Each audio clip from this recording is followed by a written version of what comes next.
안녕하세요. 믿음의 뭐하니의 최원영 목사입니다. 오늘은 2020년 4월 10일 금요일 고난주간 다섯 번째 날 성금요일입니다. 어제 말씀은 나의 하나님 어찌하여 나를 버리시나이까 라는 말씀을 함께 묵상했었습니다. 그러면서 어떤 사람은 자기가 살기 위해 다른 사람을 버리는데 하나님은 우리를 살리기 위해 당신의 가장 귀한 사랑하는 아들을 버렸다는 말씀을 나누었습니다. 그러면서 내 삶에 버려야 할 것과 절대로 버리지 말아야 할 것, 내 삶에 끊어야 할 것과 끊지 말아야 할 것, 그리고 내 삶에 있어야 할 것과 잊지 말아야 할 것을 오직 십자가의 진리 위에서 구분해야 한다는 말씀을 함께 나누었었습니다. 그러나 이렇게 사는 것이 말로 하는 것은 참 쉽지만 실제로 사는 것은 결코 쉽지 않습니다. 왜냐하면 우리 삶의 절대적 가치에 대한 반응이 우리 모두 다 다르기 때문입니다. 성경에는 크게 가치에 대한 인생의 반응이 세 가지로 나옵니다. 첫 번째 반응은 절대적 가치를 위해 내 삶의 상대적 가치를 완전히 포기하는 사람입니다. 마태복음 13장 44절에 보면 천국은 마치 밭에 감추인 보화와 같으니 사람의 일을 발견하고 숨겨두고 기뻐하여 돌아가서 자기의 소유를 다 팔아 그 밭을 샀느니라 라는 말씀이 나오는데 내 삶의 모든 것을 팔아서 그 가치를 사는 사람이 있습니다. 왜 예수님의 제자들은 자신의 것을 다 버리고 예수님을 따라갔을까요? 왜 한 여인은 향유 옥합을 깨뜨려 예수님께 드렸을까요? 절대적인 가치를 위해 내 삶의 상대적인 가치를 포기한 것이기 때문입니다. 두 번째 반응은 상대적 가치 앞에 절대적 가치를 하찮게 여기는 사람입니다.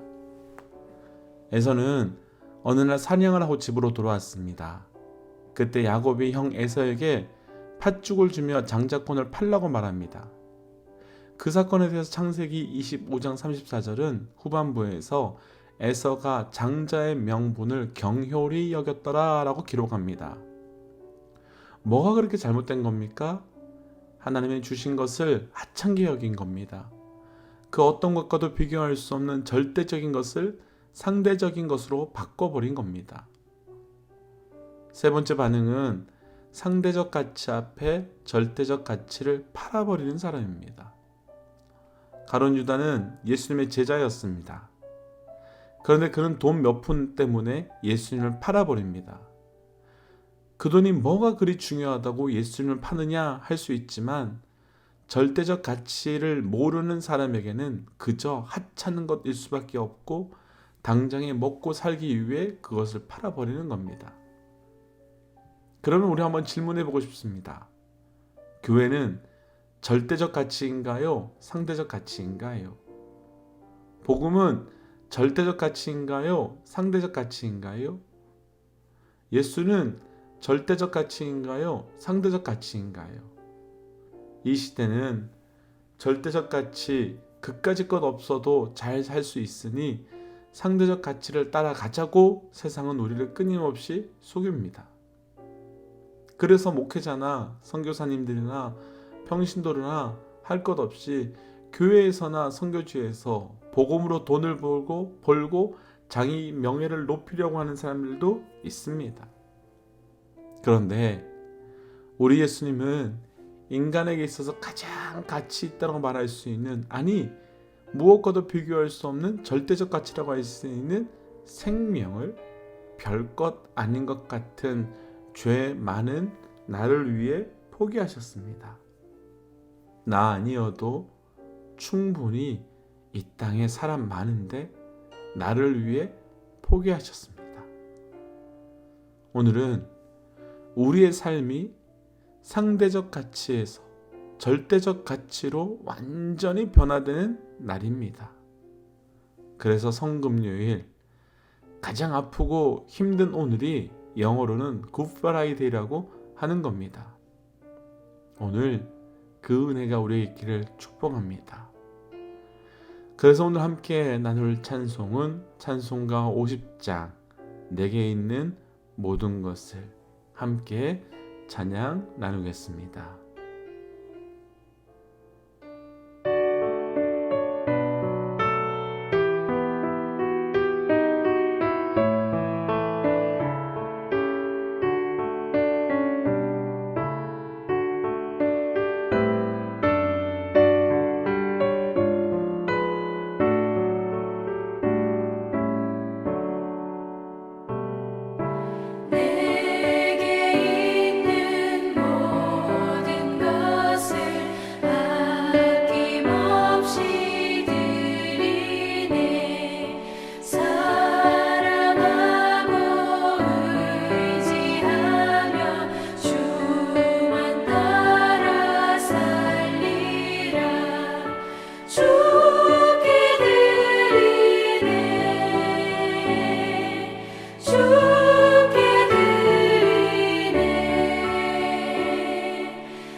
우리 삶의 모든 것을, 그것도 가장 귀한 것을 주께 올려드리는 우리 모든 믿음의 동역자들 되시기를 주의 이름으로 축복합니다. 오늘 함께 나눌 말씀은 요한복음 19장 28절부터 29절까지 말씀입니다. 그 후에 예수께서 모든 일이 이미 이루어진 줄 아시고 성경을 응하게 하려 하사 이르시되 내가 목마르다 하시니 거기 신포도주가 가득히 담긴 그릇이 있는지라 사람들의 신포도주를 적신 해면을 우슬초에 메어 예수의 입에 대니. 함께 기도할까요? 하나님, 오늘도 우리에게 새날을 허락하여 주신 것 살아계신 하나님의 철저한 은혜입니다. 하나님 말씀하여 주옵소서. 듣는 만큼 변하고 변하는 만큼 행동하고 행동함을 통하여 말씀과 성령의 열매를 맺어갈 수 있도록 우리 가운데 역사하여 주옵소서. 이 모든 말씀 예수님 이름으로 기도하였습니다. 아멘. 오늘 말씀에서는 예수님께서 목마르도록 하시는 5번째 말씀입니다. 예수님께서는 육체의 고통에 대해서 단 한 번도 말씀하신 적이 없으셨습니다. 그런데 오늘 단 한 번 예수께서 육체의 고통, 내가 목마르다라는 말씀을 하십니다. 그렇다면 그 어떤 육체적 고통에 대해서는 단 한 번도 말씀하시지 않으셨는데 목마름에 대해서 말씀하셨다는 것은 단순하게 육체적인 목마름이 아니라 또 다른 영적인 메시지가 분명하게 있을 것 같습니다. 그러고 보니까 요한복음에서는 이상하리 많지 목마름에 대한 또 마시는 것에 대한 말씀이 상당히 많이 있습니다. 요한복음 2장에서는 가나의 혼인잔치에서 포도주가 떨어진 사건에 대해서 기록하면서 예수님께서 행하신 첫 번째 표적이라고 합니다. 성경에서 사용되는 단어 가운데 기적과 표적은 완전히 다른 단어입니다. 기적은 말 그대로 미라클입니다. 그런데 표적은 사인입니다. 사인은 가는 길을 보여주고 가는 방향을 알려주는 기호입니다. 그래서 예수님께서는 가장 첫 번째 보여주신 기적의 방향, 기적의 길이 마실 것이 떨어진 목마른 잔치집에 포도주를 만들어 주셔서 그들의 목마름을 해결해 주시는 사건이었습니다. 그런데 이 포도주는 그냥 만들어진 포도주가 아니라 결례의 항아리, 다시 말하면 당시 사람들이 집에 들어갈 때 손과 발을 씻었던 더러운 물이 있었던 항아리였습니다.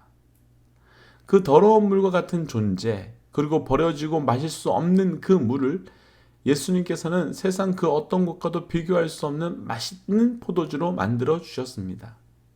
결국 예수님은 우리 인간의 영적 목마름을 채워주기 위해 오신 분이셨습니다. 이 말씀이 요한복음 4장에서 우물가의 여인을 만났을 때 그 목마름의 근원이 무엇인지 구체적으로 말씀해 주십니다. 그러면서 여인에게 마셔도 목마른 물이 아닌 영원히 목마르지 않는 내가 주는 생수를 마셔야 한다고 합니다. 여기서 우리에게 질문해 보고 싶은 것은 나는 오늘 무엇에 목말라 있는가? 라는 겁니다. 더불어 나는 나의 목마름을 무엇으로 채우려 하고 있는가? 라는 질문입니다. 한 사람이 무엇에 목말라 하는지를 보면 결국 그 사람이 누구인지를 증명하게 됩니다. 나는 지금 목마름이 무엇에서부터 시작되었는지 이 점검을 우리 인생에서는 해야만 합니다. 이 점검이 정말 중요한 이유가 하나 있습니다. 목마름의 실체를 정확하게 영적으로 파악하지 못하면 엉뚱한 것으로 우리의 목마름을 채우려 할 수 있기 때문입니다. 우리의 목마름의 실체가 영적인 것인데 그것을 파악하지 못하면 정작 우리의 목마름을 해결하려고 사람을 만나고 열심히 돈을 벌고 높은 자리에 올라가서 그 무엇인가 성취하는 것을 통해서 우리의 목마름을 해결하려고 합니다. 하나님을 떠난 사람들의 공통점은 그 목마름을 세상에서 찾으려고 한다는 겁니다. 왜 사람들은 바벨탑을 높이 쌓으려 하며 왜 사람들은 모세가 시내산에서 내려오지 않는다고 금송아지를 만들려 할까요? 하나님께 나아가서 해결해야 하는 그 목마름을 엉뚱한 곳에 가서 해결하려고 했기 때문입니다. 그리고 정말 안타까운 것은 그 목마름을 엉뚱한 곳에 가서 해결하려고 하는 것이 바로 우리 인간의 죄성이고 죄성의 결과입니다. 그러나 단순히 우리의 목마름의 원인을 찾는 것에서 멈추면 안 됩니다. 목마름의 원인을 찾았다고 해서 끝나는 것은 아닙니다. 예수님의 내가 목마르다고 외치는 그 말씀 앞에 예수님의 목마름과 우리의 목마름이 결국 같아져야 그 목마름이 온전한 목마름이 되는 겁니다. 말씀을 통해 우리는 이미 보았지만 제자들의 안타까움은 바로 그것이었습니다. 예수님과 함께 3년 동안이나 먹고 마시고 함께 길을 걸었지만 그 목마름은 완전히 달랐습니다. 제자들의 목마름은 예수님의 좌편과 우편에 그 자리에 앉아 명예와 권력을 갖는 것이었고 제자들의 목마름은 예수님을 통해서 얻을 수 있는 부와 명예였고 제자들의 목마름은 예수님의 기적을 통해 누리고 싶은 힘과 권력이었습니다. 그런데 예수님은 그런 것에 목말라 하지 않으셨습니다. 그래서 예수님은 금식한 이후에 시험에서 떡을 만들어라 하루 해도 또 높은 곳에서 뛰어내리라고 하고 사단이 자신에게 절하라고 하라고 하지만 그런 것에 예수님은 정말 조금도 목말라 하지 않으셨기에 그 시험에서 이기셨습니다. 그런데 세상은 그런데 사람은 심지어 교회조차도 우리는 돌을 떡으로 만들길 원하고 사단에게 절을 하고 높은 곳에서 뛰어내리는 한이 있어도 우리는 그것에게 그 사단에게서 얻을 수 있는 그 모든 것들에 대하여 목말라 하고 있습니다. 우리의 목마름의 실체를 아는 것은 정말 중요합니다. 그러나 거기서 멈추거나 거기서 끝이 나면 절대 안 됩니다. 예수님의 목마름이 나의 목마름이 되어야 하고 나의 목마름이 예수님을 통해서만 온전히 이루어져야 합니다. 사랑하는 믿음의 동역자 여러분, 우리의 목마름을 예수님의 목마름에 맞추는 삶을 살아야 합니다. 내 목마름을 채우기 위해서 십자가를 이용하고 내 목마름을 채우기 위하여 말씀과 교회를 인용하고 내 목마름을 채우기 위하여 성도를 이용하는 것이 아니라 오직 예수의 목마름을 위하여 나의 삶을 내려놓는 삶이 필요합니다. 고난주간 이날에 우리의 목마름을 온전히 예수님의 목마름에 초점을 맞추는 우리 모든 하나님의 백성 되시기를 주의 이름으로 축복합니다. 함께 기도하겠습니다. 하나님, 예수님의 목마름이 우리의 목마름이 되게 하여 주옵소서. 나의 목마름을 따라가는 삶이 아닌, 또 나의 목마름을 채우기 위하여 살아가는 삶이 아닌 오직 거룩한 목마름을 위해 살아가는 우리의 삶이 되게 하여 주옵소서. 그리고 오늘 이 성금요일 이 하루 동안 우리의 목마름이 그 영적인 우리의 목마름이 채워지게 하여 주옵소서. 이 모든 말씀 예수님 이름으로 기도하였습니다. 아멘.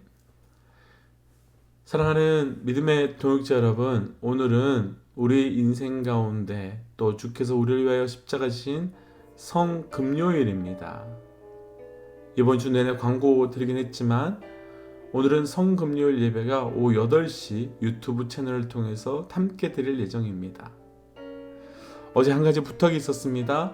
오늘 우리 단 한 끼라도 금식함으로 예수님의 십자가 고통에 동참해 보는 겁니다.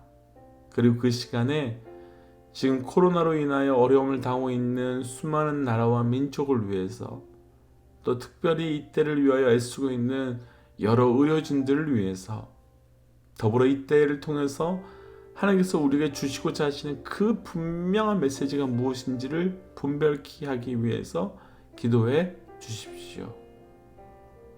그때에 이 고난주간의 은혜가 깊이 있게 우리 인생 가운데 나타날 것입니다. 지금까지 믿음의 멍하니 최원영 목사였습니다. 하나님은 살아계십니다.